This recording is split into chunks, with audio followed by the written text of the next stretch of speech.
서울 동남노회 최관섭 신임노회장이 기자회견을 열었습니다. 파행을 겪어온 서울 동남노회가 건강한 노회로 거듭나도록 최선을 다하겠다고 말했습니다. 자율적 프로그램 운영으로 기독교 가치를 담아내는 대한교육기관 아이소마 학교가 주목받고 있습니다. 성경적 원리를 바탕으로 사랑과 나눔, 행복에 대한 가치를 가르치고 있습니다.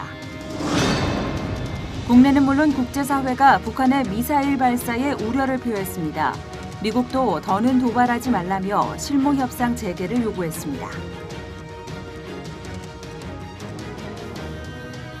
여러분 안녕하십니까? C채널 매거진 굿데이 첫 소식입니다. 2년 동안 지속된 파행으로 어려움을 겪은 서울 동남노회가 정상화의 길로 들어섰습니다. 총회 헌법과 노회 규칙에 따라서 합법적으로 새 임원을 선출했는데요. 지난 26일 열린 기자회견에서 동남노회 신임원들은 갈등을 멈추고 하나님이 보시기에 아름다운 노회로 거듭나자고 강조했습니다. 변현준 기자가 보도합니다. 수년 동안 내부 갈등으로 혼란을 겪던 서울 동남노회. 그러나 지난 25일 예장통합 수습전권위원회가 주관한 임시노회에서 정상화의 길에 들어섰습니다. 임시노회에서는 과반 이상의 노회원들이 참여한 가운데 예장통합 선거관리위원회 주관 아래 신임원이 선출됐습니다. 지난 26일 기자회견을 개최한 서울 동남노회 신임원진. 새 노회장으로 선출된 최관섭 목사는 비상식적인 일부 주장으로 큰 어려움을 겪던 노회가 드디어 정상으로 돌아왔다면서 동남노회의 정상화 과정을 따뜻하게 지켜봐달라고 말했습니다. 노회 밖의 세력과 결탁한 비상식적인 일부 주장들 때문에 큰 어려움을 겪어왔습니다. 민주적인 절차에 따라 노회 임원진을 새로 구성하기에 이르렀습니다. 일부 인사들이 서울중앙지방법원에 제출한 직무방해금지 가처분 신청이 법원에 의하여 기각이 결정됨으로써 서울 동남노회 수습정권위원회의 이번 활동이 사회법적으로도 적법함을 인정받았습니다. 최관섭 목사는 또 새 임원회 구성에 대한 선거무효 소송이 제기될 수도 있다는 일부 언론 보도에 대해 하자없는 임시노회였기 때문에 전혀 문제가 없다고 다시 한번 못 박았습니다. 세상 법정에서도 인정을 받았고 그다음에 총회 공식적인 수습 기간을 통해서 총회장의 인정하에서 공식 선거를 치르고 그리고 우리는 이렇게 합법적으로 임원회가 됐습니다. 하자는 얼마든지 밝힐 수가 있는데 정상적으로 치렀기 때문에 그것은 불가능. 제기는 할 수 있겠지만 그것은 전혀 승소의 가능성이 없는 부질없는 일이라고 생각합니다. 기자회견에서는 지난 103회 총회 당시 명성교회 담임 목사 청빙 반대 결의에 대한 지적도 있었습니다. 동남노회의 새 회계로 선출된 김재복 장로는 법에는 적용 순서가 있다면서 총대들의 결의로 총회 재판국의 판결을 반대한 것은 법 적용 순서를 무너뜨린 것이라고 지적했습니다. 헌법에 보면 법 적용 순서가 있어요. 보다는 헌법이 가장 우선이고 그 다음에 헌법 시행 규정이고 총회 규칙이고 그 다음에 노회 규칙이고 그 다음에 총회 결의예요. 상식적으로 법에 우선 순위가 있잖아요. 그러면 총회 헌법이나 헌법 시행 규정이나 이렇게 총회 재판국이 법에 따라서 재판한 것이 우선입니까? 후순위에 있는 총회 결의가 우선합니다. 법에 근본 원칙 단계가 있잖아요. 그렇죠? 총대의 결의로 해서 헌법을 뛰어넘을 수가 없는 거예요. 최관섭 노회장은 새로운 노회에 반대하는 일부 노회원들이 마음을 바꿔 협력한다면 언제든지 따뜻하게 맞이할 것이라고 밝혔습니다. 너그러운 마음으로 돌아오지 않은 분들에게 총력을 기울여서 나머지 돌아오지 않은 분들을 다 품고 돌아오는 일에 우리들의 최선을 다하려고 노력하고 있습니다. 오는 8월 14일 총대 선출을 위한 임시노회를 개최할 것이라고 밝힌 서울 동남노회. 2년 동안 파행을 거듭하다 이제야 정상화로 돌입한 만큼 갈등과 반목이 아닌 하나 되는 동남노회가 되길 기대해 봅니다. C채널 뉴스 변현준입니다. 자율적 프로그램 운영으로 기독교 가치를 담아내는 교육기관이 있습니다. 제주도에 위치한 대한교육기관 아이소마 학교 이야기인데요. 성경적 원리를 바탕으로 학생들에게 사랑과 나눔, 행복의 가치를 가르치고 있습니다. 계속해서 변현준 기자입니다. 고민을 털어놓는 한 학생. 진지한 자세로 그 이야기를 경청하는 선생님. 기독교 교육 방식으로 학생들을 양육하는 아이소마 대안학교의 교육 현장입니다. 아이소마에서는 14살부터 19살까지의 학생들이 학년을 구분하지 않은 무학년제로 모두 함께 교육받고 있습니다. 멘토링 시스템을 통해 선생님들이 학생들과 24시간 동행하면서 학생들의 속도에 맞춰 학업을 진행한다는 것이 아이소마의 가장 큰 특징. 1년 동안 아이들을 섬기러 여러 지역에서 제주도로 온 멘토 선생님들은 20대의 1년을 하나님께 11조로 드리는 귀한 시간이라고 고백했습니다. 저는 헌신할 수 있는 기회를 얻었다고 생각하고 제가 더 감사할 때가 많거든요. 그래서 대학을 다닐 때는 그냥 세상 풍조 따라서 토익, 토스 빨리 따고 취업에 필요한 거 따고 이렇게 따라갔는데 지금 그 어떤 스펙보다 가치 있는 1년이란 스펙을 쌓고 있다고 생각해요. 20대의 1년을 11조로 이렇게 드리고 싶다라는 생각을 했어요. 그래서 저희가 이제 헌금함에 11조를 내는 것처럼 이제 하나님한테 이제 온전히 드리는 1년의 제사가 이렇게 됐으면 좋겠다라는 생각으로 이제 1년을 여기에 헌신하기 위해 왔고, 그래서 건강한 이제 나다움이 생기는 것 같아요, 이 학교 안에서.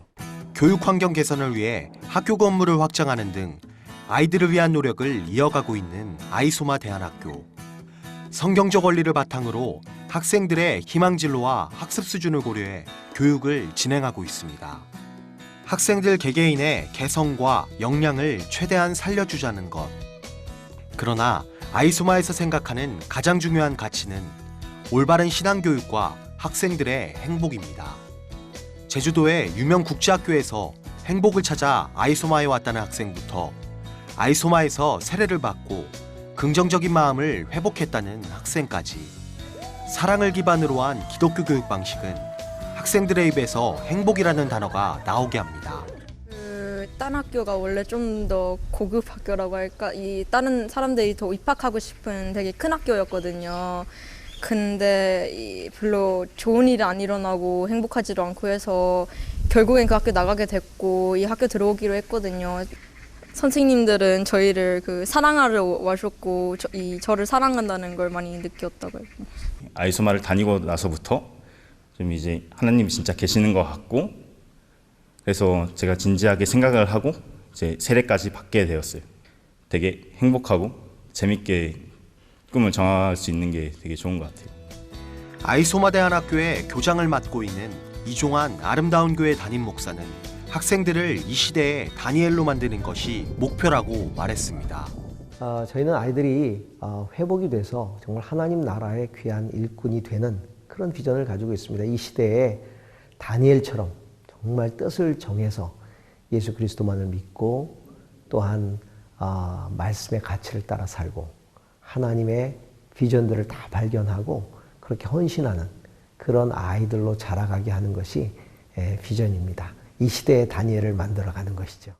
현재 아이소마에 재학 중인 학생들은 총 11명.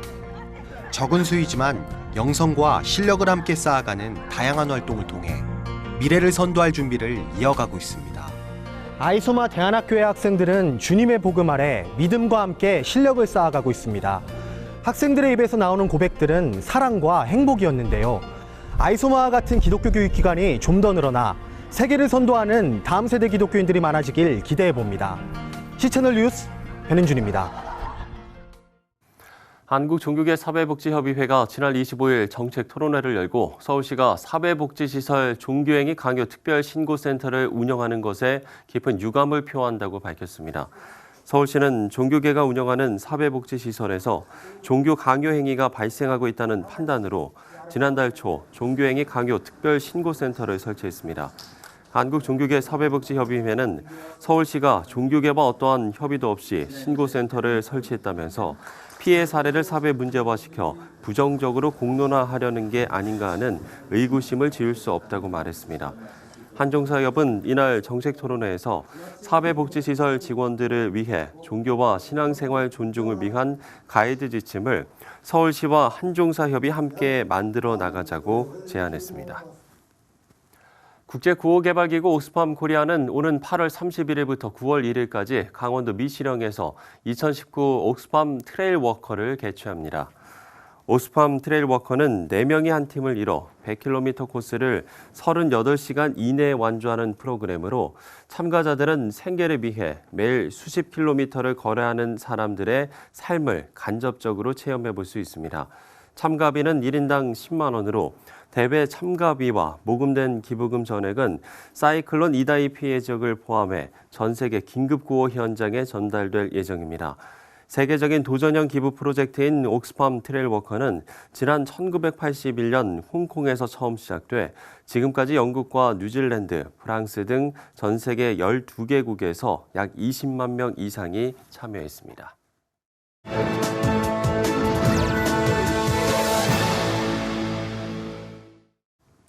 최근 이스라엘 대통령이 우리나라를 방문했습니다.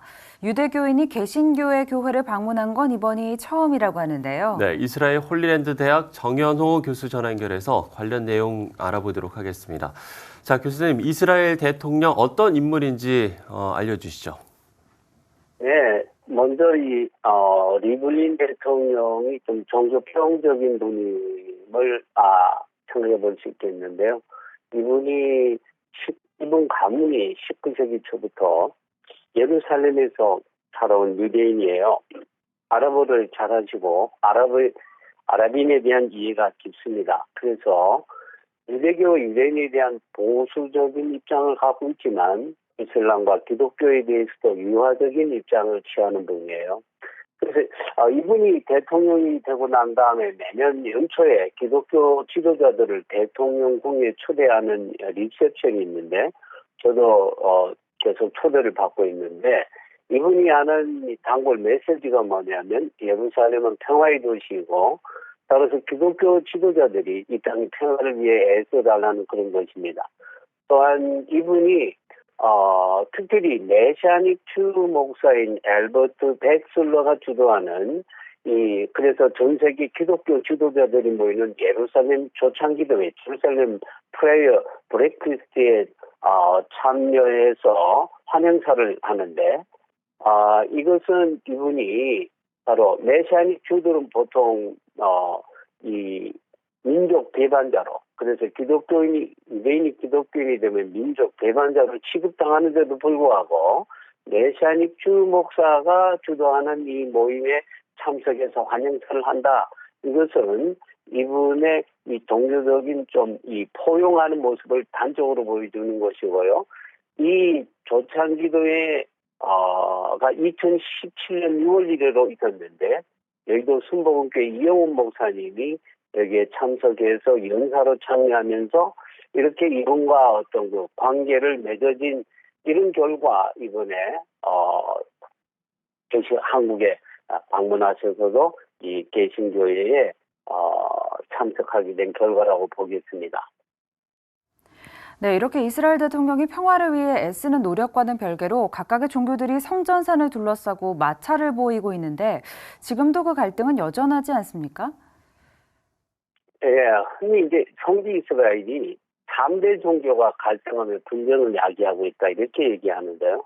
엄격하게 말하면 이슬람과 유대교의 갈등입니다. 이 종교 갈등이라고 하지만 사실 땅 문제와 관련되어 있습니다. 기독교는 원래 이 천상의 예루살렘을 지향하기 때문에 지상의 예루살렘, 다시 말해서 땅에 그렇게 집착하지 않아요. 그래서 11세기에서 13세기 십자군 전쟁을 제외하고는 성지 이스라엘에서 기독교가 갈등의 원인자가 된 적이 없어요. 그러나 이슬람은 원래 종교 일체 종교 국가로 출발했기 때문에 땅에 집착합니다.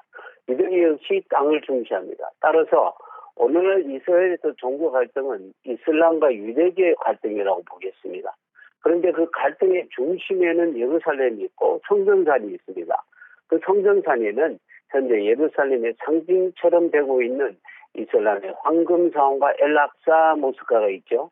원래 그 성전산에는 솔로몬 성전이 있었고 또 헤롯 성전이 있었지만 이게 다 파괴가 되고 주 7세기 이후로는 모슬렘 성전이 자리 잡고 있는데 이스라엘이 67년 6.1 전쟁 때 성전산을 점령하면서 결국 이슬람과 유대교와의 갈등 문제가 발생한 거죠. 바로 예루살렘. 그 중에서도 성전산이 이 중동의 종교 갈등의 핵심이고 중동 문제의 하약보다 이렇게 볼 수 있겠습니다. 네, 우리가 중동 지역의 평화를 이야기하자면 이 종교 문제부터 생각하게 되는 이유도 바로 말씀해 주신 부분 때문일 것 같습니다. 현재 이란 문제를 비롯해서 중동 지역의 상황이 쉽지 않아 보입니다. 그럼에도 불구하고 우리가 평화로 나아가기 위한 노력들 어떻게 좀 가져가야 할까요?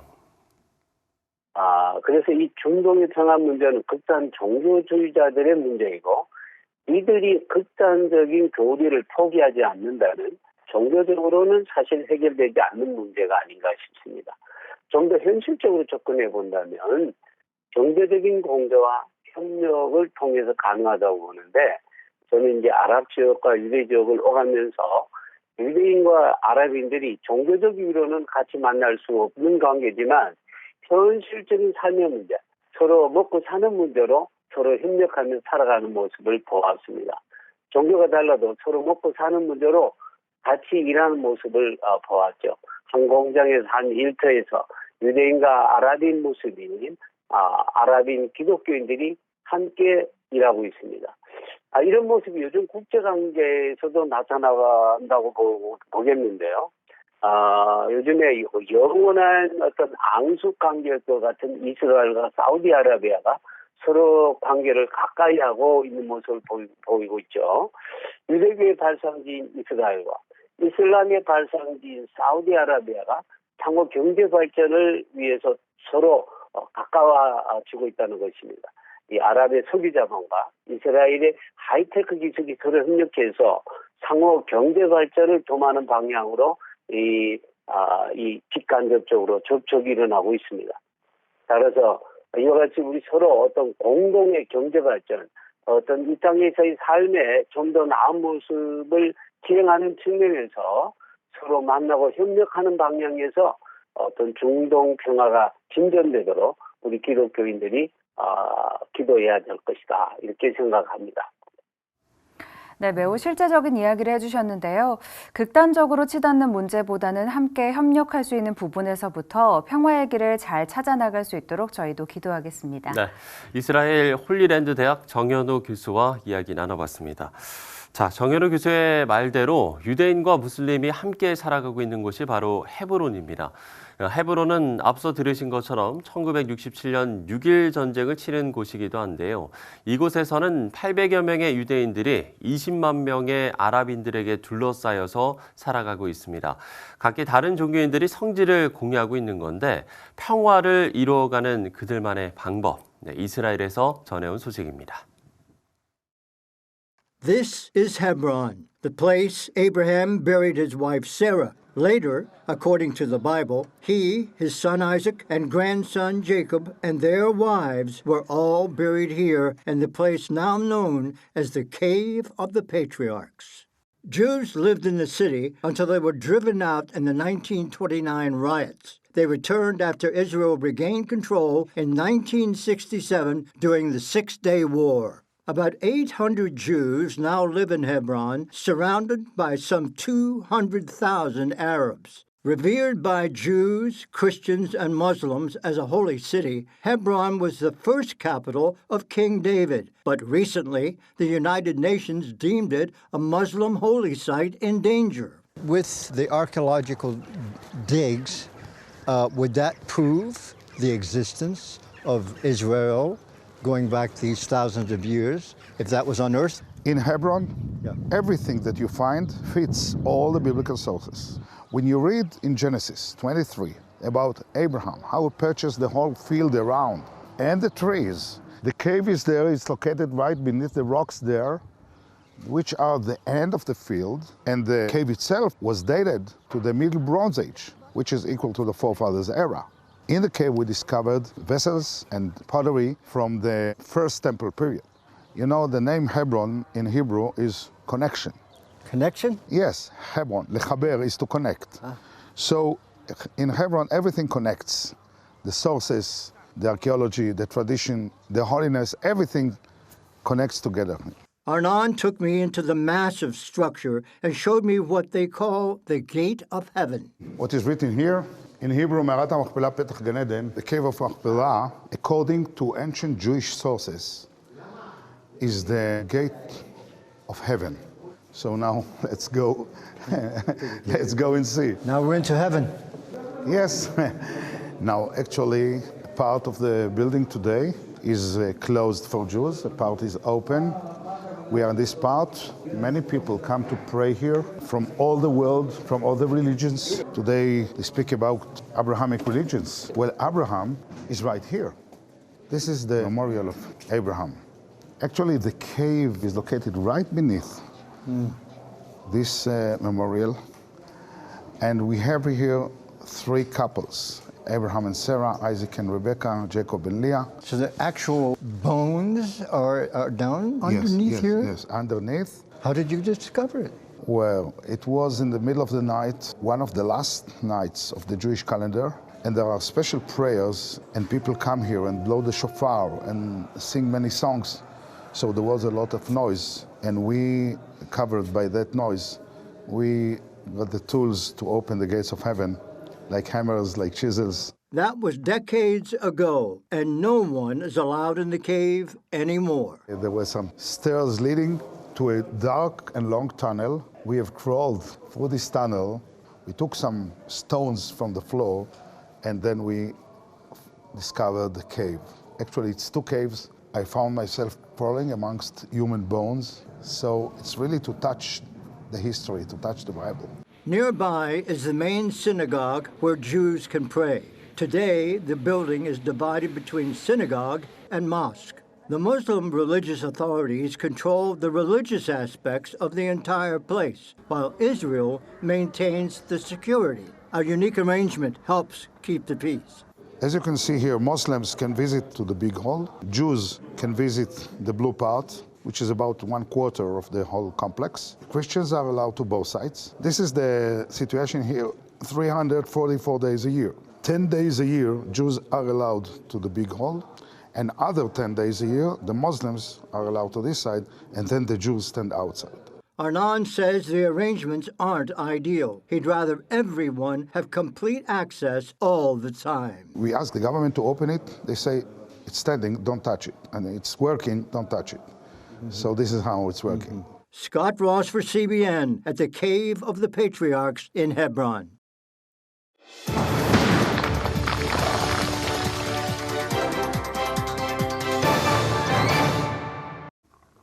북한 관련 소식으로 함께합니다. 고려대학교 남성욱 교수 나오셨습니다. 교수님 안녕하십니까? 네. 자, 지난주도 북한 관련 소식들이 참 많이 쏟아진 것 같습니다. 일단 탄도미사일 발사 내용부터 좀 짚어볼까요? 북한 관련 소식이 장마처럼 계속 나왔던 한 주였던 것 같습니다. 정말 많았어요. 일단 7월 25일 날 북한이 아침에 쏩니다. 보통 한 5시 45분 2차례 발사를 했는데 지난 5월 9일처럼 단거리 탄도미사일 발표를 하고 이제 확인을 했습니다.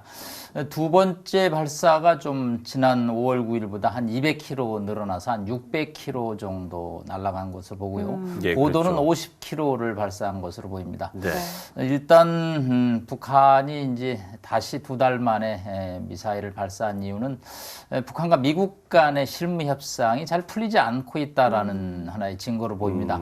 일단 6월 30일 날 판문점에서 트럼프 대통령과 김정은 위원장이 세기의 퍼포먼스를 벌였지만 그건 정상 간의 만남이었고 이제 실무 협상을 하겠다고 했지만 한 달이 지나가도록 이제 가닥을 잡지 못하고 있죠.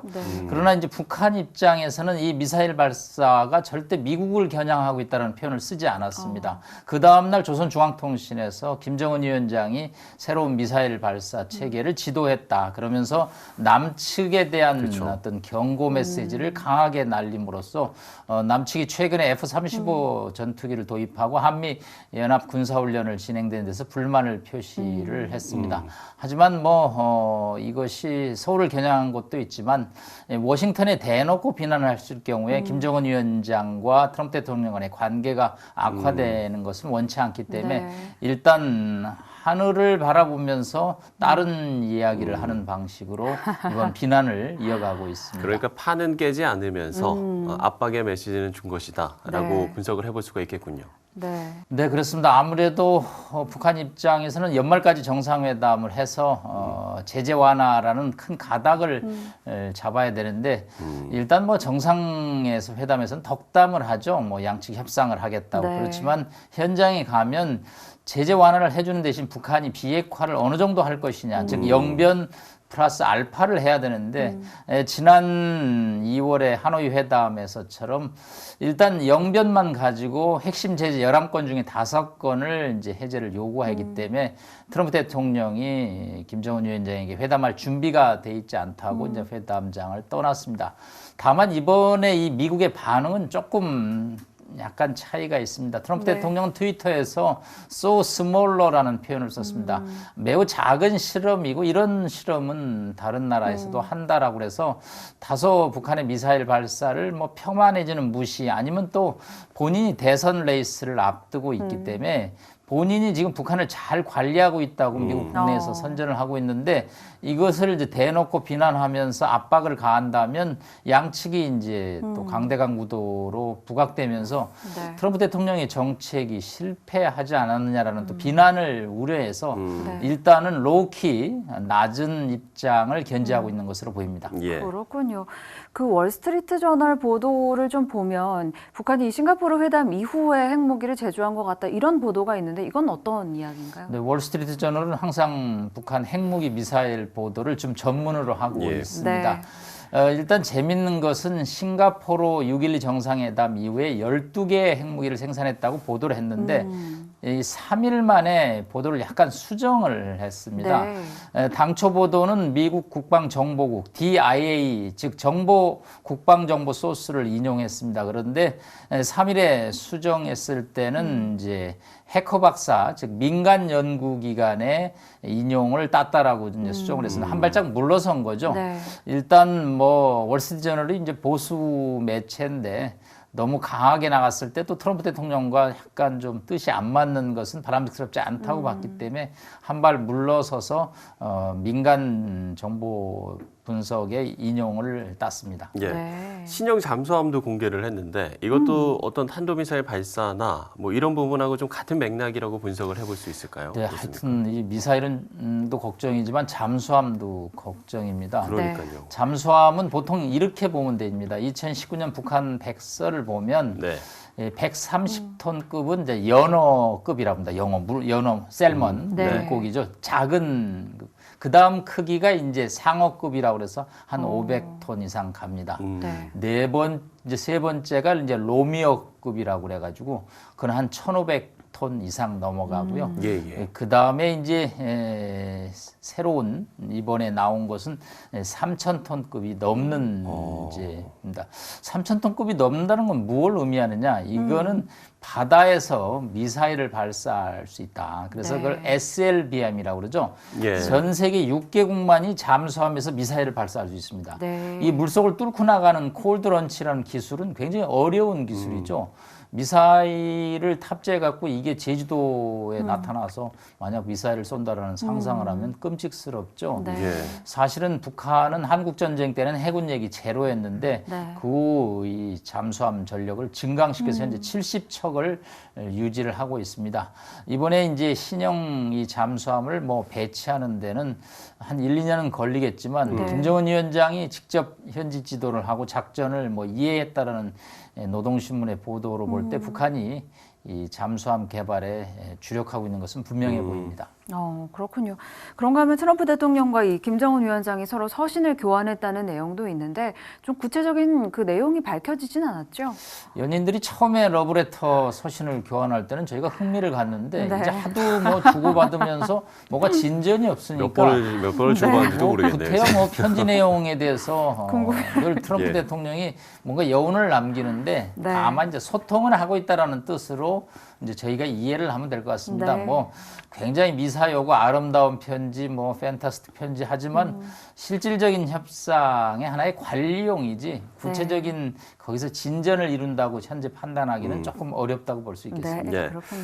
지난주에도 존 볼턴 미 국가안보 보좌관이 이 한국을 방문을 했는데 이 방안의 의미는 좀 어떻게 짚어볼 수 있을까요? 볼턴이 와서 첫 번째 만난 사람이 누군가 이게 이제 자유한국당의 나경원 대표였습니다. 네. 어떻게 미국 그 정보 보좌관이 와서 야당 원내대표를 먼저 만날까? 이게 무슨 뜻인가? 언론에서 관심을 가졌습니다. 네. 아무래도 미국의 요청사항을 좀 들어달라라는데 그 미국의 요청사항이 지금 이란 그 호르무즈 해협에 미군이 이제 동맹국들의 어떤 파병을 통해서 네. 안전 확보를 하는 거죠. 지금 뭐 영국의 유조선이 이란군에 의해서 폭파가 될 정도로 호르무즈 해협의 치안이 이제 안 좋은 거죠. 미국 단독으로 하는 것보다는 국제적인 연합으로 이 대응하는데 한국, 일본 등이 이제 참여를 요청하고 있습니다. 일단 볼튼 보좌관 입장에서는 이 문제는 청와대하고 직접 얘기하는 것도 중요하지만 아무래도 안보 문제에 대해서 좀 심각성을 갖고 있는 야당 원내대표하고 먼저 얘기를 했다라는 것이 이번 방안에서 뭐 굉장히 이렇게 특이한 점이고 또 미국 입장에서는 뭐 성과를 냈다라는 표현을 쓰는 걸 보니까 한국이 묵시적으로 호르무즈 해협에 아마 파병 뭐 아마 함정들이 가겠죠. 함정 한두 척이 아마 호르무즈 해협 쪽으로 조만간 이동해서 한미 연합 그 어떤 대응 태세를 갖출 것으로 보입니다. 그렇군요. 또 그런가 하면 이 와중에 중국과 러시아에도 군용기가 동해상공을 침범을 했는데 뭐 공식 발표에 따르면 뭐 기기 오작동이었고 의도는 없었다 이렇게 발표를 하긴 했어요. 그런데 이게 단순한 해프닝이었는지 어떤 의도가 있었는지도 궁금하고요. 앞으로 향후 좀 동북아 정세 어떤 방향으로 나아갈지 좀 어떻게 예상해 볼 수 있을까요? 어떤 행위를 해놓고 핑계를 제일 많이 대는 나라가 러시아입니다. 네. 1983년에 대한항공을 러시아 수호위기가 격추하고 나서도 뭐 여러 가지 핑계를 댔습니다. 예. 이번에도 이제 카디지라고 해서 각국은 이제 영공 구역이 있는데 영공을 이제 무단 침입을 했는데 동시에 침입함으로써 이제 한국의 아주 방어 능력에 굉장히 어려움을 겪었습니다. 중국과 러시아가 합동 군사훈련을 함으로써 한국 공군들이 결국은 발진을 해서 밀어내는 하는 작전을 했지만 중러 양국을 한국이 상대하는 것은 굉장히 어려웠습니다. 러시아 무관이 뭐 기기 오작동이라는 표현을 썼지만 그 표현도 또 나중에는 또 수정을 함으로써 러시아와 중국이 한미 군사훈련 또 한미일의 고리가 약해진 틈을 타서 한국의 영공을 침범함으로써 한미일 대응 태세를 좀 무너뜨리려는 그런 하나의 일환으로 판단을 하고 있습니다. 네, 그렇군요. 사실 나라 안팎으로 좀 여러 가지 상황들이 계속해서 전개가 되고 있는 것 같습니다. 갈등이 좀 계속해서 풀리지 않는 모습도 보이고 있고요. 나라를 위한 기도가 어느 때보다 좀 필요하지 않을까라는 생각을 해봅니다. 오늘 여기서 마무리하도록 하겠습니다. 고려대학교 남성욱 교수와 이야기 나눠봤습니다. 오늘 말씀 고맙습니다. 감사합니다. 고맙습니다.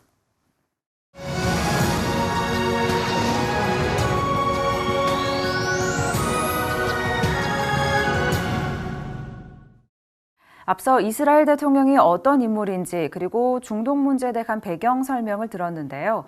한국과 이스라엘 두 나라는 모두 평화를 소망하는 공통점이 있어서 그런지 양국 간의 공감대가 큰 것도 사실입니다. 네, 이스라엘 관련 이야기를 지금 이 시간 조금 더 나눠보도록 하겠습니다. 초대 이스라엘 대사를 지낸 박동순 장로 스튜디오에 나오셨습니다. 장로님 안녕하십니까? 반갑습니다. 네, 반갑습니다, 장로님. 장로님 이스라엘 초대 대사 지내셨다고 저희가 소개해드렸는데요. 그게 언제쯤이었을까요? 제가 이스라엘 부임한 것은 94년 봄 4월에 갔고요. 네. 대사관을 개설하기로 결정한 것은 그 전에 12월이었습니다. 네. 그래서 지금들이 먼저 12월에 가서 준비를 하고 그리고 이제 제가 4월에 부임을 했죠. 네. 그거는 벌써 2019년이니까 25년 전 일이네요. 네. 그러게요. 그런데 이스라엘과 우리의 외교 관계는 1962년에 개설이 됐어요. 네. 그런데 국가 간의 외교 관계를 개설한다는 의미는 양국 간에 서로 대사를 교환한다는 의미가 포함되어 있거든요. 네. 그런데 우리는 62년에 외교 관계를 수립하고 대사를 파견을 하지를 않았어요. 근데 이태리에 있는 우리 대사가 겸임 대사. 그래서 이제 이스라엘 가서 신임장을 내고 1년에 한 번씩 방문하고 근데 비상주 대사가 가 있었죠. 예. 반면에 이스라엘은 우리나라의 62년 외교관계 수립 후에 바로 대사를 보내가지고 쭉 대사를 파견하고 있었어요. 물론 한동안 철수한 기간이 있었지만은 네. 그런 차이가 있었죠. 그렇군요. 그럼 이제 장로님도 그때 이제 처음 이스라엘을 가보셨던 거죠? 그건 아니에요. 제가 크리스찬에서 그런지 모르지만은 네. 이스라엘, 예루살렘에 대한 동경이 많이 있었어요. 그래서 90년대 초에 동굴아파가 무너지면서 이제 우리도 이스라엘의 대상을 설치한다는 외무부 내에 이제 그런 공기가 있어가지고 네. 내가 그 대사 갔으면 좋겠다 그랬는데 이제 가게 되는데 사실은 제가 요르단 대사 할 때 86년에 저희 가족하고 같이 성지순례를 했습니다. 그 전에 이미 한번 갔다 했는데 오셨군요. 네. 그때 그 기록이 지금도 있어요. 그 목사님이 쳐준 그 아이트너리가 지금도 있는데 네. 그때는 그 사마리아, 그 다음에 지금 아까 나온 그 헤브론, 지금은 이제 성지순례하면 그 두 곳은 못 가죠. 못 가지만은 저희는 그때 사마리아에 가서 야곱의 우물이라든가, 네. 그 다음에 헤브론의 그 파트리악스 그 무덤들 다 봤죠 저희들이.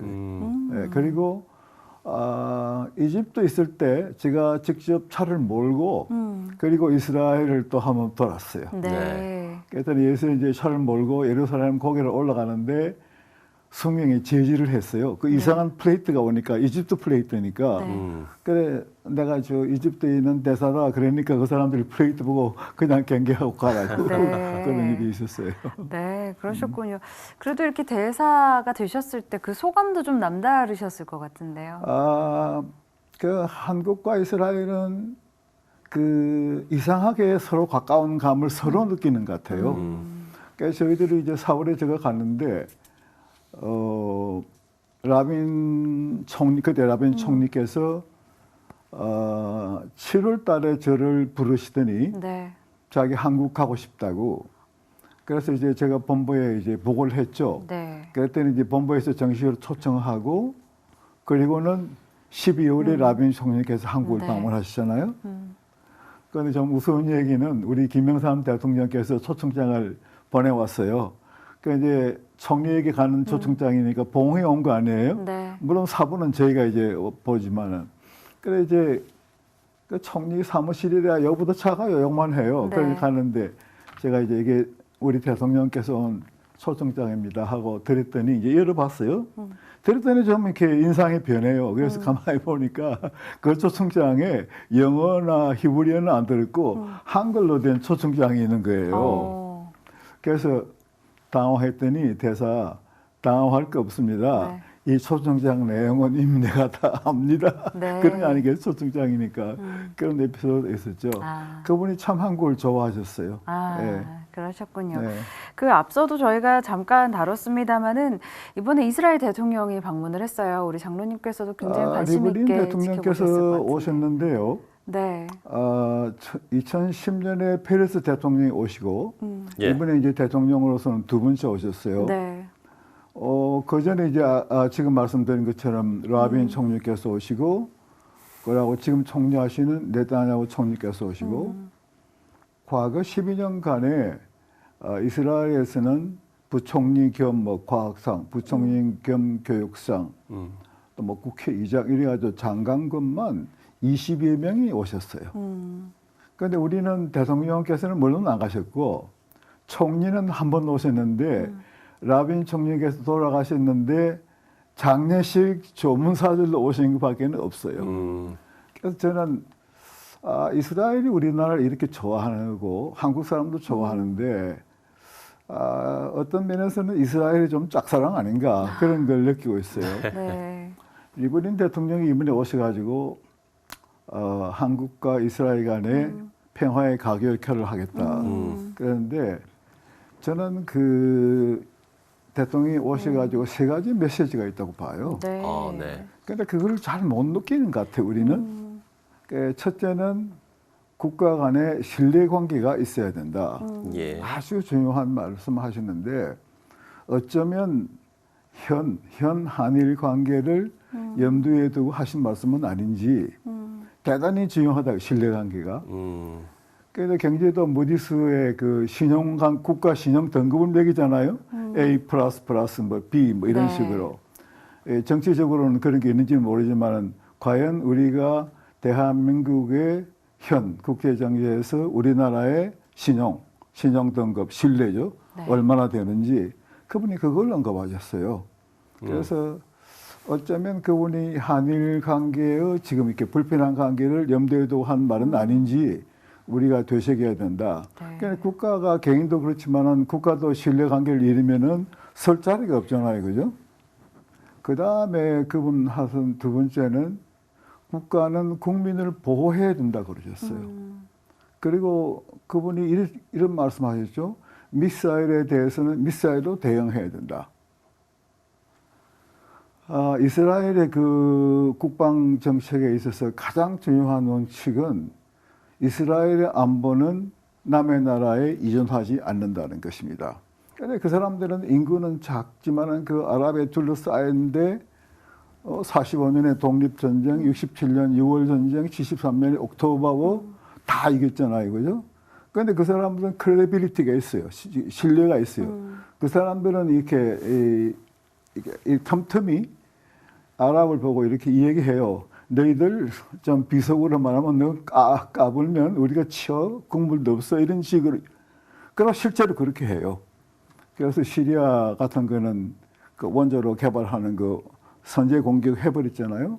그다음에 이란도 이제 그 원자로 그걸 하니까 개발하니까 선제 공격을 할 만반의 준비를 다 했다고요. 네. 결국 이제 미국이 그다음에 구라파 여러 나라하고 이제 이란하고 합의하는 바람에 하지는 않았지만은 네. 다 준비가 되어 있어요. 그래서 저는 혼자 그런 생각을 해봐요. 만일에 대한민국이 이스라엘이었더라면은 북한이 핵을 개발했을까? 못했을까라고 저는 봐요. 네.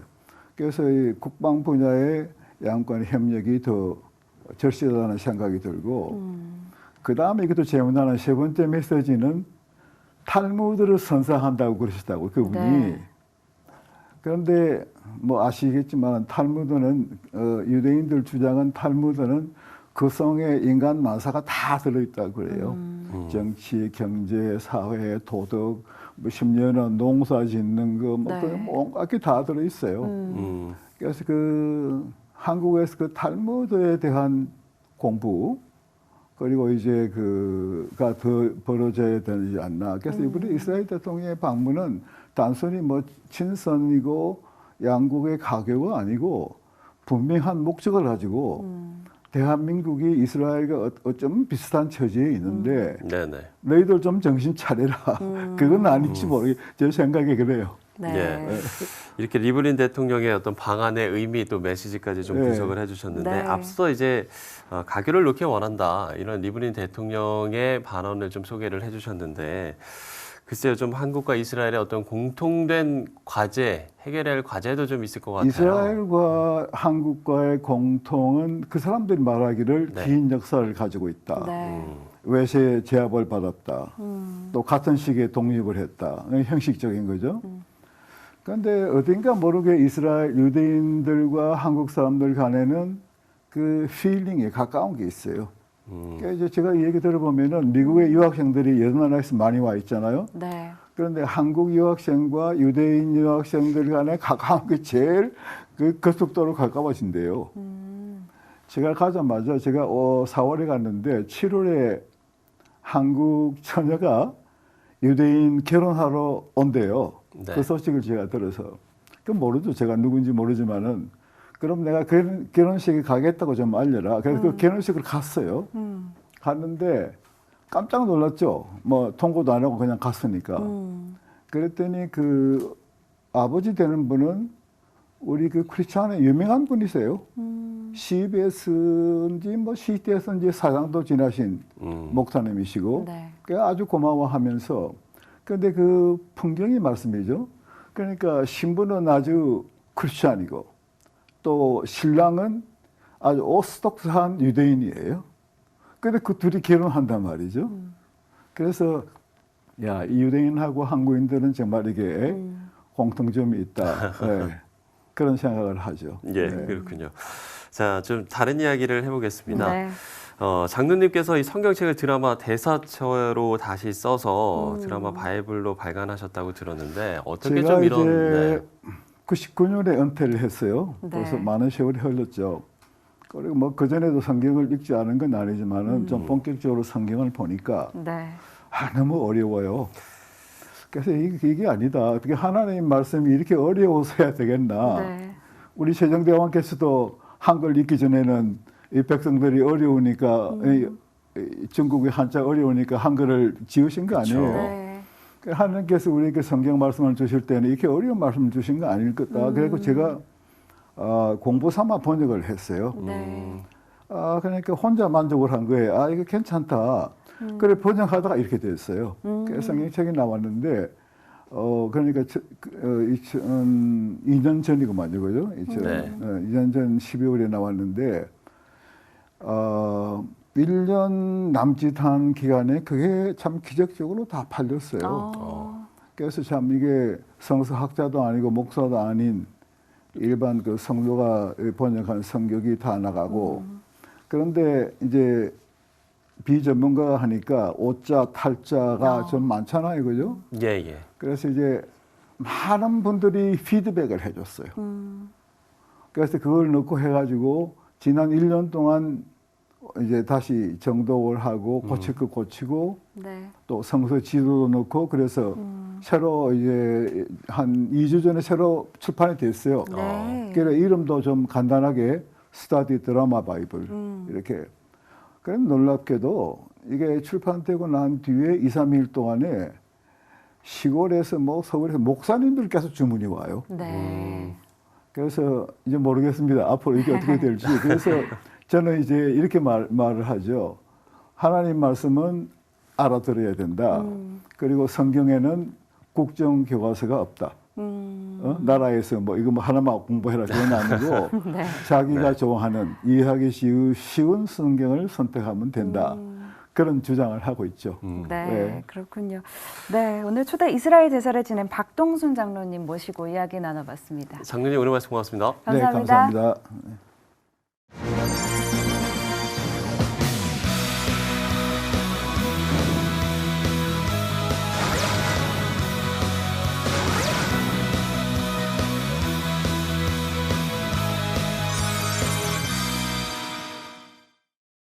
네, 지난 27일은 한반도 정전협정 66주년을 맞는 날이었습니다. 한반도를 둘러싸고 여러 상황이 발생하면서 한반도 평화 프로세스가 또 한 번의 시험대에 올랐는데요. 네, 가는 길이 힘들어도 우리의 목표는 변하지 않아야겠고 우리의 꿈이 평화에 이르도록 지치지 않고 기도해야겠습니다. 네, 시채널 매거진 굿데이 오늘 순서는 여기까지입니다. 시청해주신 여러분 고맙습니다.